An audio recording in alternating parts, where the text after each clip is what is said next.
नमस्कार साथियों, स्वागत है पीसीएस क्रांति के ऑनलाइन प्लेटफॉर्म पर। दोस्तों, अभी हम देखेंगे उत्तर प्रदेश स्पेशल की घटना चक्र पूर्वावलोकन के जितने भी क्वेश्चन आए हैं राज्य आधारित सब क्वेश्चनों को हम यहाँ पर देखेंगे। अभी तक हमने इससे पहले जो क्लास थी यूपी स्पेशल की, उसमें हमने देखा था ऐतिहासिक परिदृश्य को और आर्थिक परिदृश्य को। ठीक है, आज हम इस क्लास में भौगोलिक परिदृश्य और अन्य कुछ टॉपिक को कवर करेंगे। ठीक है, तो अभी तक अगर आपने पहली क्लास नहीं देखी है तो आप यहाँ लिंक में दे दिया गया है इस वीडियो के, आप वहां से जाकर पहली क्लास को देखें, इसके बाद फिर इस क्लास को देखें। ठीक है, तो चलिए शुरू करते हैं। भौगोलिक परिदृश्य, ठीक है, इस टॉपिक को हम आज कवर करेंगे।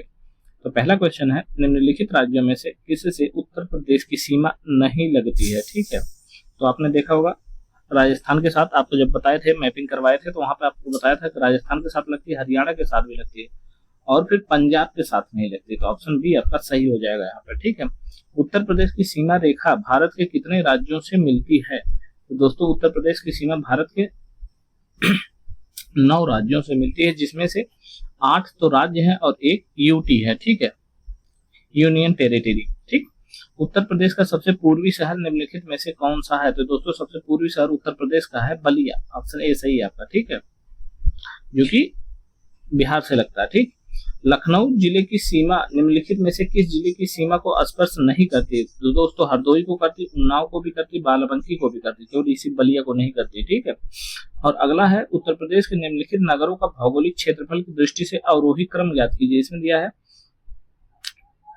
वाराणसी, बागपत, संत कबीर नगर और गौतम बुद्ध नगर, संत रविदास नगर, वाराणसी, बागपत, गौतम बुद्ध नगर और गौतम बुद्ध नगर, वाराणसी, संत रविदास नगर, बागपत। इसमें दिया वाराणसी, गौतम बुद्ध नगर, बागपत, संत रविदास नगर। तो दोस्तों, इसमें जो मिलान करने वाला दिया है, यानी कि जो क्रम दिया है वह गलत दिया है। ठीक है, अभी इसमें देखेंगे आप तो सबसे बड़ा जिला इसमें अवरोही क्रम में तो वाराणसी हो जाता है, फिर गौतम बुद्ध हो जाता है, फिर बागपत हो जाता है, सॉरी पहले नंबर पर यह हो जाएगा, फिर यह हो जाएगा, फिर यह हो जाएगा और फिर संत रविदास नगर। ठीक है, इसका कोई नहीं मिल रहा, तो इसलिए ऑप्शन आपका इसमें से कोई आंसर सही नहीं होगा। निम्नलिखित जिलों का भौगोलिक क्षेत्रफल की दृष्टि से सही आरोही अनुक्रम है। तो दोस्तों, इसमें बताया है कि आरोही अनुक्रम बताना है। ठीक है, बढ़ते हुए क्रम में। तो इसमें दिया है बाराबंकी, गौतम बुद्ध नगर, मिर्जापुर, सोनभद्र, बाराबंकी, गौतम बुद्ध नगर और फिर तीसरा दिया गौतम बुद्ध नगर, फिर बाराबंकी, फिर मिर्जापुर, फिर सोनभद्र, मिर्जापुर, गौतम बुद्ध नगर और बाराबंकी। तो इसमें से बता दें कि जो क्षेत्रफल की दृष्टि से है, तो इसमें गौतम बुद्ध नगर, फिर बाराबंकी, फिर मिर्जापुर, फिर सोनभद्र। ठीक है, सोनभद्र सबसे बड़ा जिला भी दूसरा सबसे बड़ा जिला भी कहा जाता है, उससे पहले सबसे बड़ा जिला तो लखीमपुर खीरी उत्तर प्रदेश का। तो ऑप्शन सी आपका यहाँ पे सही हो जाएगा, गौतम बुद्ध नगर, बाराबंकी, मिर्जापुर और सोनभद्र। अगला क्वेश्चन है, उत्तर प्रदेश में न्यूनतम क्षेत्रफल वाला जनपद कौन सा है? तो दोस्तों, न्यूनतम क्षेत्रफल वाला इसमें से जितने भी दिए हैं, तो इसमें से सबसे न्यूनतम क्षेत्रफल वाला जो इसमें से जितना भी दिया हुआ, तो उसमें से तो आपको बता दें सबसे न्यूनतम क्षेत्रफल वाला जिला। तो यहाँ पे देखो, ये बी आंसर दिया हुआ, लेकिन बी ना होगा, ए होगा संत कबीर नगर, क्योंकि संत कबीर नगर 1015 किलोमीटर स्क्वायर है। ठीक है, यह क्षेत्रफल जो कि ये 1200 समथिंग के पास आसपास है, तो इस तरीके से इसका ए आंसर सही होगा। ठीक है, अगला क्वेश्चन है, उत्तर प्रदेश निम्नलिखित में से कौन सा जिला क्षेत्रफल की दृष्टि से सबसे छोटा है? तो दोस्तों, आपको बता दें हापुड़ सबसे छोटा जिला माना जाता है उत्तर प्रदेश का, जो कि 660 वर्ग किलोमीटर में स्थित है।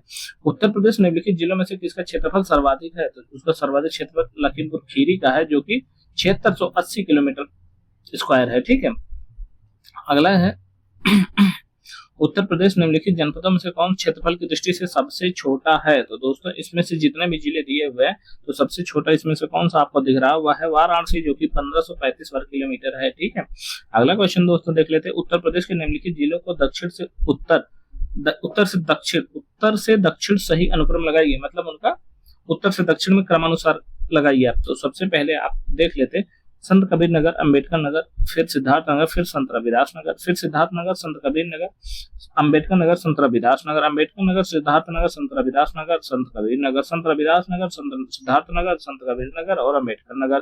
तो दोस्तों, इसमें बता दें सबसे उत्तर में हो जाएगा, सबसे नॉर्थ वाली पोर्शन में हो जाएगा सिद्धार्थ नगर। ठीक है, फिर उसके बाद फिर आएगा संत कबीर नगर। ठीक है, संत कबीर नगर, फिर आएगा अंबेडकर नगर, फिर आएगा रविदास नगर। ठीक है, इस तरीके से आपका आंसर इसमें मिल रहा है, बी वाला सही हो जाएगा। ठीक है, अगला क्वेश्चन देख लेते हैं दोस्तों। इसमें से निम्नलिखित में से कौन जनपद इलाहाबाद जनपद के साथ सीमा नहीं बनाता है? तो दोस्तों आपको बता दें, इसमें से चित्रकूट ऐसा जिला है जो कि इलाहाबाद के साथ सीमा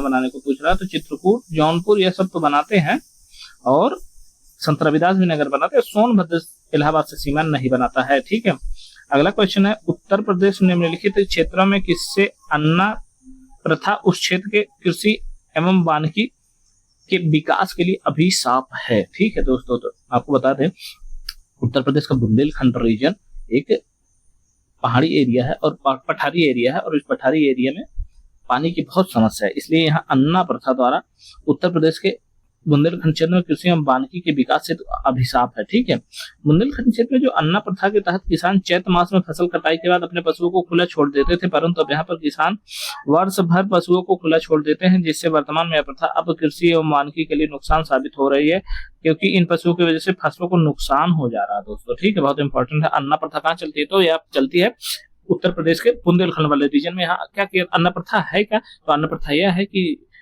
चैत मास की जब फसल होती है तो उसके बाद फिर कटाई के बाद सिर्फ किस पशु को छोड़ देना ही अन्ना प्रथा कहलाता है। ठीक है, तो दोस्तों उत्तर प्रदेश जिले में कितने सस्य जलवायु क्षेत्र पाए जाते हैं? तो दोस्तों उत्तर प्रदेश जिले में 9 जलवायु क्षेत्र पाए जाते हैं, जिसमें से है पहला है भाबर और तराई क्षेत्र एवं मैदान, दूसरा है पश्चिमी मैदान, तीसरा है मध्य पश्चिमी मैदान, चौथा दक्षिण पश्चिमी अर्धशुष्क जिसे पश्चिमी उपोष्ण कटिबंधीय क्षेत्र भी बोलते हैं, चौथा है मध्य मैदान, और फिर है बुंदेलखंड, फिर उत्तर पूर्वी मैदान, फिर है पूर्वी मैदान और विंध्य क्षेत्र। तो यह है हमारे उत्तर प्रदेश के कृषि सस्य जलवायु के क्षेत्र। ठीक है, अगला क्वेश्चन है दोस्तों, वर्तमान में उत्तर प्रदेश में वन क्षेत्र हैं? तो दोस्तों यह 2023 IFR के तहत आप देखेंगे तो इसमें थोड़ा सा चेंजेस है, तो आप वहां पर नोट डाउन कर लेंगे। अभी हमें क्लियर IFR का आंकड़ा नहीं मालूम है।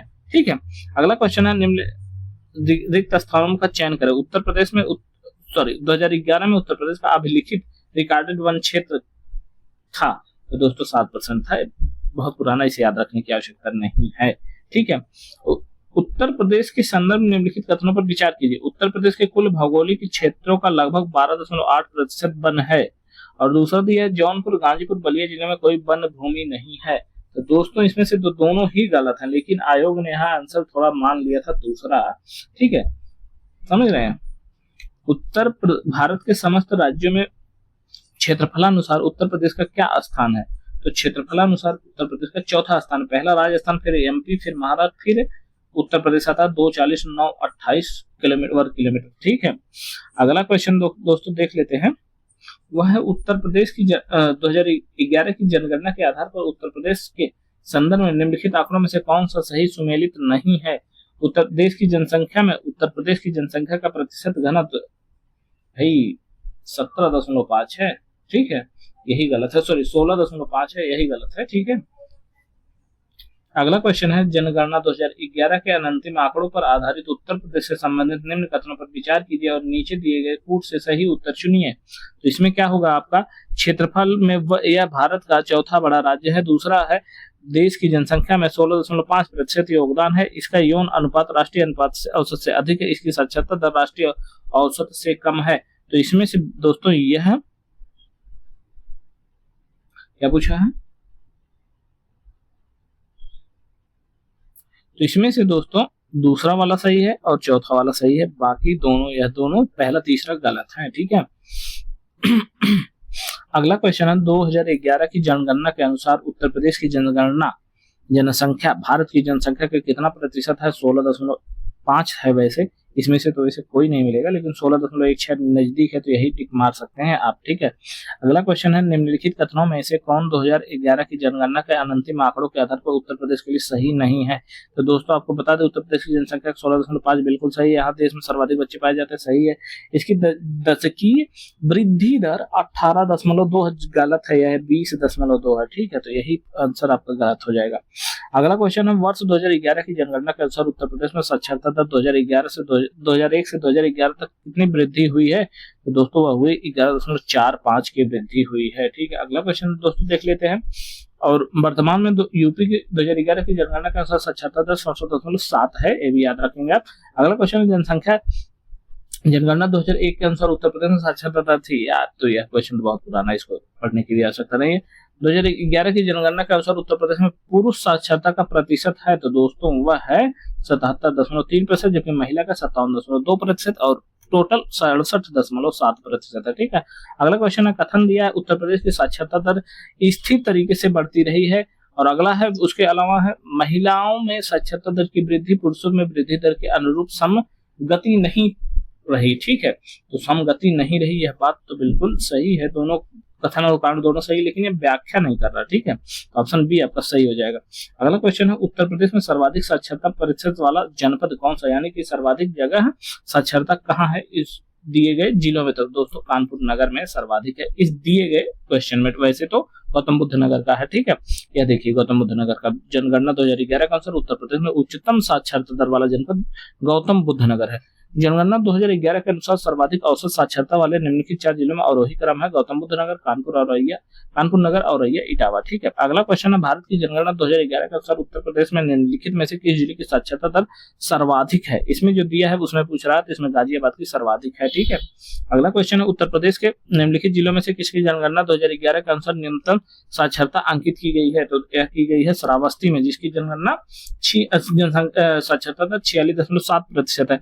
निम्नलिखित युग्म से कौन सा सुमेलित नहीं है, तो दोस्तों बता दें आपको कानपुर नगर महिला साक्षरता सही है, लखनऊ 61.2% ये भी सही, गाजियाबाद 60.69% यही सुमेलित नहीं है क्योंकि इसमें दोस्तों है 69.8%। ठीक है, अगला क्वेश्चन है 2011 की जनगणना के अनुसार उत्तर प्रदेश के निम्नलिखित जनपदों में से किसने महिला साक्षरता दर सर्वाधिक है, मतलब सबसे कम है, तो श्रावस्ती में है। ठीक है, अगला क्वेश्चन देख लेते हैं उत्तर प्रदेश की जनसंख्या वृद्धि दर राष्ट्रीय औसत से अधिक रही है, तो किस वर्ष राष्ट्रीय औसत से अधिक रही, वह रही है 1971 से लेके 81 तक। ठीक है, उत्तर प्रदेश की जनसंख्या की दर की वृद्धि 1971 से 1981 के बीच राष्ट्रीय औसत से अधिक रही। इस दौरान उत्तर प्रदेश में जनसंख्या की दर की वृद्धि दर 25.39% रही थी, जबकि राष्ट्रीय वृद्धि दर 24.66% रही थी। इस दशक के बाद उत्तर प्रदेश में जनसंख्या की दर की वृद्धि दर राष्ट्रीय वृद्धि दर से अधिक कभी नहीं रही है। अगला क्वेश्चन है उत्तर प्रदेश में जनसंख्या में राष्ट्रीय दर की वृद्धि दर सर्वाधिक थी, तो दोस्तों वह थी 71 से 81 के बीच में, सॉरी 91 से 2001 के बीच में। ठीक है, सर्वाधिक रही है। ठीक है, इस समय 25.85 रही थी। अगला क्वेश्चन है सन 2001 से लेकर 2011 की अवधि में उत्तर प्रदेश की दशकीय जनसंख्या वृद्धि कितनी थी, तो वह थी 20.2%, और 2011 के बाद से कितनी है, तो वह है दोस्तों 20.2%। ठीक है, अगला क्वेश्चन है उत्तर प्रदेश जनगणना 2001 के अनुसार उत्तर प्रदेश में महिला पुरुष का अनुपात कितना था, यह तो 2000 पुराना क्वेश्चन है। ठीक है, 2011 का देख लो 912 है, इंपॉर्टेंट है। ठीक है, उत्तर प्रदेश में लिंग अनुपात का विभेद सर्वाधिक रूप से घटा है, कब घटा था, तो 1991 से 2001 के बीच में सर्वाधिक घटा था। ठीक है, क्योंकि इस समय 1991 से लेकर 2001 तक 19 अंकों की वृद्धि हुई थी, जबकि 1991 से 879 से घटकर बढ़कर 898 हो गई थी। अगला क्वेश्चन है जनगणना 2001 के अनुसार उत्तर प्रदेश में सर्वाधिक लिंगानुपात वाला जिला कौन सा है, तो वह है आजमगढ़। ठीक है, सर्वाधिक लिंगानुपात वाला। जनगणना 2011 के अंतिम आंकड़ों के अनुसार उत्तर प्रदेश में बालिका शिशुओं की संख्या प्रति 1000 बालकों शिशु पर है, तो कितने है, 899 है। ठीक है, अगला क्वेश्चन है जनगणना 2001 पर आधारित उत्तर प्रदेश के संबंध में निम्नलिखित कथनों में से कौन सा एक सही नहीं है, तो वह है जनघनत्व के संबंध में उत्तर प्रदेश का क्रम 12वां है, यही आपका सही नहीं है। ठीक है, उत्तर प्रदेश के संबंध में जनगणना 2001 पर आधारित निम्नलिखित कथनों पर विचार करना है। अनुसूची, पहला कथन अनुसूचित जाति की जनसंख्या 21.1% है, पुरुष साक्षरता 69.9% है, और सर्वाधिक जनसंख्या घनत्व वाला जिला लखनऊ है, और नगरीय जनसंख्या 20.8% है। इसमें से केवल आपका यह तो सही है,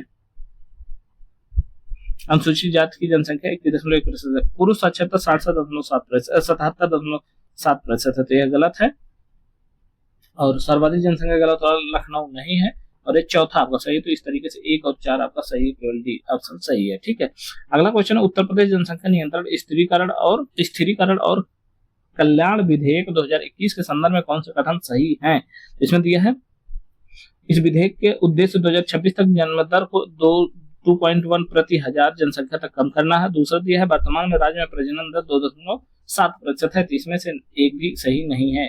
ठीक है, अगला क्वेश्चन, उत्तर प्रदेश में कुल ऐसे स्मार्ट सिटी योजना से आच्छादित कितने शहर हैं? तो दोस्तों वह है टोटल 10 शहर। कौन कौन से हैं?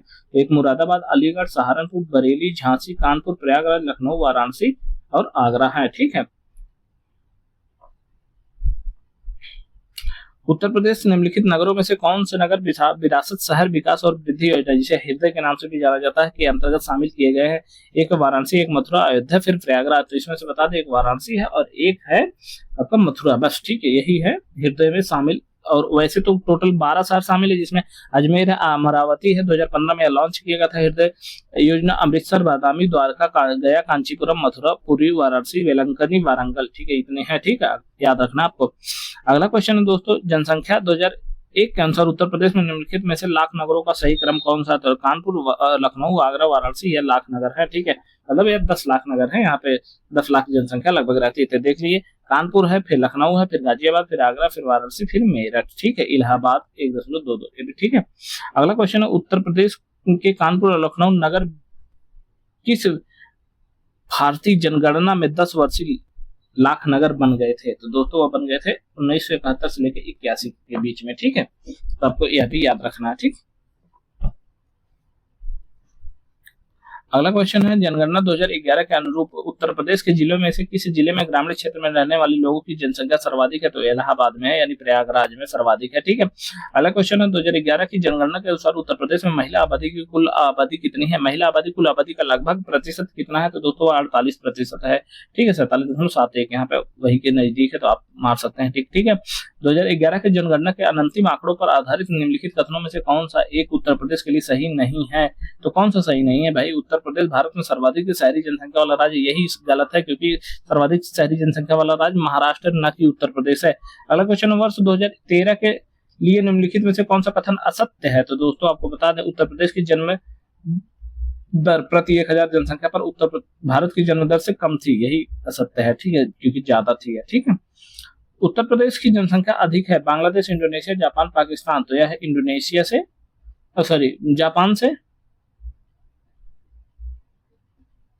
जापान से है, बांग्लादेश से, पाकिस्तान से। ठीक है, चीन, भारत, संयुक्त राज्य अमेरिका, इंडोनेशिया के बाद उत्तर प्रदेश की जनसंख्या आती भाई। उत्तर प्रदेश की जनसंख्या अधिक है, तो यह है जापान से, रूस से, ब्राजील से। तो इस तरीके से इसमें तो कोई नहीं मिला, 1, 3, 4 आप इसका सही आंसर मार सकते हैं। ठीक है, अगला क्वेश्चन है, उत्तर प्रदेश की जनसंख्या नीति का लक्ष्य महिलाओं की विवाह आयु को 19.5 तक बढ़ाना है। तो कब तक बढ़ाना है? तो दोस्तों यह है 2016 तक था उस टाइम पे। ठीक है, अगला क्वेश्चन है, वर्ष 2000 में घोषित उत्तर प्रदेश की जनसंख्या नीति का प्रमुख उद्देश्य सकल प्रजनन दर को घटाकर 2.1% करना है। या कब करना है? तो दोस्तों यह उस टाइम पे 16 था। ठीक है, वर्तमान में 2026 तक था, 2030 तक। ठीक है, 1.9 लाने का टारगेट है। ठीक है, 2001 की जनगणना के अनुसार उत्तर प्रदेश की अधिकतम घनी आबादी और न्यूनतम घनी आबादी वाले जिले कौन सा है? तो वह है वाराणसी और ललितपुर। घनत्व तो पूछा है इसमें। ठीक है, उत्तर प्रदेश की जनसंख्या का सर्वाधिक सांद्रण पाया जाता है, तो वह पाया जाता है कानपुर जनपद में। ठीक है, अगला क्वेश्चन है दोस्तों, 2011 की जनगणना के अंतिम आंकड़ों के अनुसार उत्तर प्रदेश के निम्नलिखित जिलों में से उनकी जनसंख्या आकार के अवरोही क्रम में व्यवस्थित कीजिए और सही उत्तर नीचे दिए गए कूट से चुनिए। इसमें दिया है इलाहाबाद, फिर दिया है आजमगढ़, फिर गाजियाबाद, फिर लखनऊ। तो दोस्तों सबसे ज्यादा जो अवरोही क्रम है जनसंख्या के आकार में, तो इलाहाबाद हो जाएगा, फिर गाजियाबाद, फिर हो जाएगा आपका आजमगढ़, फिर लखनऊ हो जाएगा। ठीक है, इस तरीके से 1, 3, 2, 4 आपका सही हो जाएगा। ठीक है, इलाहाबाद, मुरादाबाद, गाजियाबाद, आजमगढ़, लखनऊ, यह है। ठीक है, उत्तर प्रदेश के निम्नलिखित जिलों में से 2011 की जनगणना के अनुसार किसमें जनसंख्या कम थी सबसे? तो यह थी महोबा में सबसे कम थी। ठीक है, अगला क्वेश्चन है, उत्तर प्रदेश के निम्नलिखित जिलों को जनसंख्या 2001 के अवरोही क्रम के अनुसार व्यवस्थित कीजिए और नीचे दिए गए कोड का सही उत्तर लिखिए। जनसंख्या 2001 के अनुसार इसे करने की आवश्यकता नहीं है। ठीक है, पुराना क्वेश्चन हो चुका है। अगला क्वेश्चन है, निम्नलिखित में से किस धार्मिक समुदाय का उत्तर प्रदेश में तीसरा स्थान है? तो दोस्तों वह है सिखों का। ठीक है, पहले स्थान पर है हिंदू, फिर है मुसलमान, फिर है सिख, फिर चौथे और पांचवें छठे स्थान पर बौद्ध, ईसाई और जैन है। ठीक है, अगला क्वेश्चन है, उत्तर प्रदेश में 5वीं जनगणना के पहले चरण की निम्न तिथियों में से किसमें होगी? 15वीं जनगणना के पहले चरण की प्रक्रिया निम्न तिथियों में से किसमें होनी थी? तो दोस्तों यह भी पुराना क्वेश्चन, आवश्यकता नहीं है इसकी। ठीक है, अगला क्वेश्चन है, उत्तर प्रदेश के निम्न 4 जनपदों को 2001 की जनगणना के अनुसार अनुसूचित जनजाति की जनसंख्या के अवरोही यानी घटते क्रम में व्यवस्थित कीजिए और दिए गए कूट की सहायता से अपना उत्तर चुनिए। ठीक है, तो पहले 4 जो जिले दिए हैं वह है श्रावस्ती दिया है, बलरामपुर, बहराइच और खीरी। ठीक है, अब इसमें क्या करना है, सही उत्तर इसमें चुनना है कूट अवरोही क्रम में घटा के हुए। तो सबसे पहले हो जाएगा दोस्तों खीरी हो जाएगा, खीरी के बाद फिर आ जाएगा आपका बलरामपुर, फिर बहराइच, फिर श्रावस्ती। ठीक है, इस तरीके से सी वाला ऑप्शन आपका सही हो जाएगा। ठीक है, अगला क्वेश्चन देख लेते हैं। उत्तर प्रदेश में निम्नलिखित में से सर्वाधिक जनजाति जनसंख्या वाला जनपद कौन सा है? तो वह है सोनभद्र। ठीक है, ऑप्शन ए आपका सही होगा इसमें। उत्तर प्रदेश में पुरुष वर्गों की जीवन प्रत्याशा है तो वह है 60 वर्ष। ठीक है, पुराना पूछा हुआ, अब नया जो है वह 66.2 हो गई। ठीक है, अगला क्वेश्चन है उत्तर प्रदेश के निम्नलिखित नगरों पर विचार कीजिए तथा जनसंख्या के आधार पर उन्हें अवरोही क्रम में व्यवस्थित कीजिए। तो कौन कौन से हैं? तो पहला है हो गया आपका कानपुर हो जाएगा, फिर आपका लखनऊ होगा, फिर आपका हो जाएगा गाजियाबाद, उसके बाद फिर आगरा। तो इस तरीके से 4 2 1 3 4 2 1 3 आपका डी ऑप्शन इसमें सही हो जाएगा। ठीक है, अगला क्वेश्चन है कथन और कारण दिए हुए, इसमें फिर आपको बताना है कि सही कौन सा गलत है। ठीक है, या फिर इसी व्याख्या करता है या नहीं करता है। तो कथन में दिया है उत्तर प्रदेश मूलतः एक ग्रामीण राज्य है। ठीक, और कारण में दिया है उसकी कुल जनसंख्या का केवल 20.7% नगरों में रहती है। ठीक है, इसमें से कथन और कारण दोनों सही हैं और जो कारण है वह कथन की सही व्याख्या भी करता है। ठीक है, तो ऑप्शन ए आपका इसमें सही हो जाएगा। ठीक, अगला क्वेश्चन है दोस्तों उत्तर प्रदेश के संबंध में निम्न कथनों पर विचार करना है। पहला कथन दिया है उत्तर प्रदेश का भौगोलिक क्षेत्रफल 24100 वर्ग किलोमीटर है। ठीक है, और दूसरा है लिंग अनुपात प्रति 1000 पुरुषों पर स्त्रियों की संख्या यूपी की 2001 की जनगणना के अनुसार 933 था। और तीसरा है उत्तर प्रदेश में 17 राजस्व मंडल है। और चौथा उत्तर प्रदेश में साक्षरता दर 2001 की जनगणना के अनुसार 60.1% थे। तो दोस्तों 2001 की जनगणना के अनुसार उस टाइम पर हमने देखा है कि बी वाला ऑप्शन आपका सही होगा 1 और 3, यानी कि भौगोलिक क्षेत्र लगभग 240 तो है, तो आप वहां पे लगभग उसके नजदीक है, तो आप इसे सही मान सकते हैं। ठीक है, अगला टॉप पॉइंट यह भी उत्तर प्रदेश की साक्षरता दर 2001 की जनगणना के अनुसार 60.1% है। ठीक है, यह भी सही है। ठीक, अगला क्वेश्चन है वन्यजीव, अगला टॉपिक आ गया अब हमारा वन्य जीव अभ्यारण्य एवं पक्षी विहार। ठीक है, इसको भी हम यहाँ पे कवर कर लेते हैं। तो इसमें से है दोस्तों पहला क्वेश्चन है दुधवा राष्ट्रीय उद्यान उत्तर प्रदेश के निम्नलिखित में से किस जिले में स्थित है? तो दोस्तों वह है लखीमपुर खीरी जिले में। उत्तर प्रदेश का सबसे बड़ा वन्यजीव विहार कौन सा था? दोस्तों सबसे बड़ा वन्यजीव विहार हस्तिनापुर में स्थित है। हस्तिनापुर यानी मेरठ वाला रीजन। ठीक है, उधर स्थित है। ठीक, जो कि 1986 में निर्मित हुआ था। 2073 इसका वर्ग किलोमीटर है क्षेत्रफल। चंद्रप्रभा वन्यजीव अभ्यारण्य उत्तर प्रदेश के किस जनपद में स्थित है? दोस्तों यह चंदौली में स्थित है। ठीक है, उत्तर प्रदेश में बब्बर शेर सफारी स्थापित किया जा रहा है, तो इटावा में स्थापित किया जा रहा है। अगला क्वेश्चन है निम्नलिखित में से कौन सा अभ्यारण्य सही सुमेलित नहीं है? एक तरफ है पश्चिम बिहार तो दूसरी तरफ स्थान समस्तपुर, रायबरेली, नवाबगंज, इलाहाबाद, बखीरा, संत कबीर नगर, सांडी, हरदोई। तो दोस्तों नवाबगंज जो है उन्नाव में स्थित है, न कि इलाहाबाद में स्थित है। आपका ऑप्शन बी इसमें से सही हो जाएगा। निम्नलिखित में से कौन सा सही सुमेलित है? तो दोस्तों बखीरा वन्यजीव अभ्यारण्य उन्नाव में, ओखला ललितपुर में, सांडी हरदोई में, महावीर स्वामी बस्ती में। तो दोस्तों सांडी जो है हरदोई में स्थित है। ठीक है, और जो बखीरा है वह कन्नौज में स्थित है, ओखला ग्रेटर नोएडा यानी कि नोएडा में स्थित है, गौतम बुद्ध नगर में, और महावीर स्वामी जो है वह है आपका ललितपुर जिले में स्थित। ठीक है, अगला क्वेश्चन है दोस्तों सुरहाताल पश्चिम बिहार किस जिले में स्थित है? दोस्तों सुरहाताल पश्चिम बिहार बलिया जिले में स्थित है। अब इसका वर्तमान नाम जयप्रकाश नारायण पश्चिम बिहार हो गया है। ठीक है, याद रखना आपको। सूचियों को सुमेल करना है। सूची 1 में दिया गया है नवाबगंज पश्चिम बिहार, ओखला पश्चिम बिहार, समस्तपुर पश्चिम बिहार, और एक दिया है पार्वती अरंगा पश्चिम बिहार। और दूसरे में दिया स्थान, पहले में दिया गोंडा, उन्नाव, फिर रायबरेली, गाजियाबाद। तो दोस्तों नवाबगंज आपको बता दें तो नवाबगंज उन्नाव में है। ठीक है, पश्चिम बिहार, ओखला पश्चिम बिहार जो है वह गाजियाबाद में न होकर ग्रेटर नोएडा में, गौतम बुद्ध नगर वाले रीजन में, समस्तपुर रायबरेली में, पार्वती अरंगा गोंडा में। ठीक है, इस तरीके से आपका 2 3 4 1 सही होगा, ऑप्शन बी। ठीक, अब अगला टॉपिक हमारा खनिज संसाधन। ठीक है, खनिज संसाधन में देख लेते हैं निम्नलिखित में से कौन सा एक खनिज उत्तर प्रदेश में नहीं पाया जाता? तो दोस्तों आपका अभ्रक उत्तर प्रदेश में नहीं पाया जाता। ठीक है, अगला क्वेश्चन है उत्तर प्रदेश के निम्न जनपदों में उनमें पाए जाने वाले खनिजों को सही सुमेलित कीजिए और सही उत्तर दिए गए चयन से कूट कीजिए। ठीक है, दिए गए कूट से चयन कीजिए। पहले में दिया है जनपद, दूसरे में दिया खनिज। ठीक है, पहले जनपद में देख लेते हैं तो सोनभद्र, ललितपुर, इलाहाबाद और फिर हाँ बस यही 3 ही दिया है। ठीक, और इस खनिज में दिया सिलिका बालू, चूना पत्थर और तांबा। ठीक है, तो इसमें से आपको बता दें कि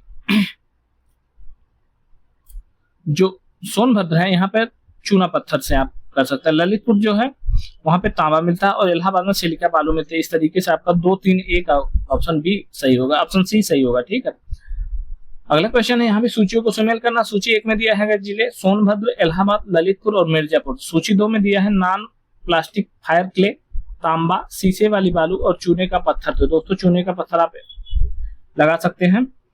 सोनभद्र से इलाहाबाद में आप दिए गए हैं तो यहाँ पे शीशे वाली बालू आप लगा सकते हैं, ललितपुर में तांबा लगा सकते हैं, मिर्जापुर में नॉन प्लास्टिक फायर क्ले लगा सकते हैं। ठीक है, इस तरीके से आपका आंसर 4 3 2 1 बी वाला ऑप्शन सही हो जाएगा। ठीक है, अगला क्वेश्चन है उत्तर प्रदेश में पाए जाने वाले प्रमुख खनिज हैं।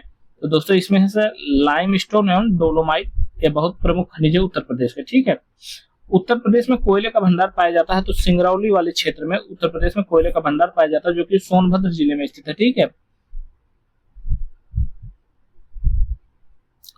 अगला क्वेश्चन देख लेते हैं, यह है खनिज वाले टॉपिक का अंतिम क्वेश्चन है। तो यह है कोयला सोनभद्र, बालू पत्थर मिर्जापुर, सिलिका बालू इलाहाबाद, यूरेनियम झांसी। तो दोस्तों यूरेनियम झांसी में ना होकर ललितपुर में, उत्तर प्रदेश के ललितपुर में पाया जाता है। ठीक है, तो इस तरीके से हमने दोस्तों देख लिया था। अभी 2 3 टॉपिक हमने करा लिए कवर, जिसमें से भौगोलिक परिदृश्य वाला कवर किया हमने, खनिज वाला कवर किया, वन्यजीव अभयारण्य वाला कवर किया।